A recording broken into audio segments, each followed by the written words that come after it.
Hey, what is up you guys, it's Silver Sun here, and today I'm going to be giving you guys my review on One Punch Man Season 2, Episode 7. Alright, so this episode starts out with this big, boss monster guy. Kinda reminds me of, Boros, with the structure of it all, because, he has, his own little subordinates and stuff like that. And he has, his own little, monster group that he could, send out and, wreak havoc and whatnot. But in any case, it's pretty much him just standing around there foreshadowing that. I don't know what's to come of that, but we'll see soon. But anyways, he was just talking to one of his little henchmen, his little monster henchmen, I guess.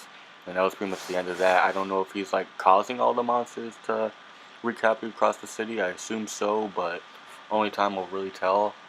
Uh, but then we get to see Saitama still in the tournament, just going up the ranks, pretty much just one-shotting everybody like how he usually does, until he has to fight Suryu, I believe his name is. That other powerful martial artist. He has to fight him in the finals, I believe. Uh, but pretty much before all that, we had all the heroes fighting all the monsters once again. Even some reoccurring heroes like Child Emperor and Pig God. I know we saw them in the first season, and Flashy Flash and whatnot. They were there, but they didn't really get to have any action or screen time or anything like that. So it's nice to see them go in and fight some monsters.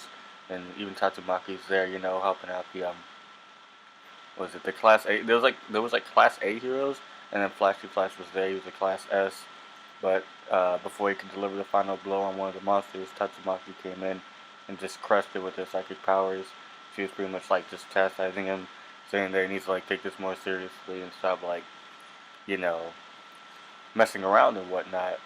And pretty much after all that, or even before, there's a lot of stuff that happens in this episode. Can't remember quite in which order it goes, but pretty much there's this it's like with Atomic Samurai. He's in this group called he has this group like the Holy Sword or something like that. Pretty much they're looking for Garo, the hero hunter and such, to try and take him down. But then one of the members actually pulls out these monster cells, and he's saying that he's a part of the Monsters Association now, and he pretty much tries to get them to eat them. But then they're obviously no, and he tries to attack them because they're refusing, and then Atomic Samurai just comes in, slashes him like it's nothing, and then he pretty much just proceeds to go on to hunt the hero hunter. So we'll see how that goes in the episodes to come. But we go back to the tournament to where Saitama's still fighting the martial artist, and he's pretty much telling him oh, you're really strong and such, and I'm sure you just want to have fun like me, because he he's fought a lot of enemies, but no one really he's basically kind of like Saitama in the sense that he's never really lost a fight or anything like that, and they're both pretty powerful and stuff, and so pretty much they start fighting, and he actually starts well, he doesn't damage him at all. He's just throwing Saitama around basically. He kicks him up into the sky, and they freaking plunges him back down into the stadium. He's in the ground and everything like that.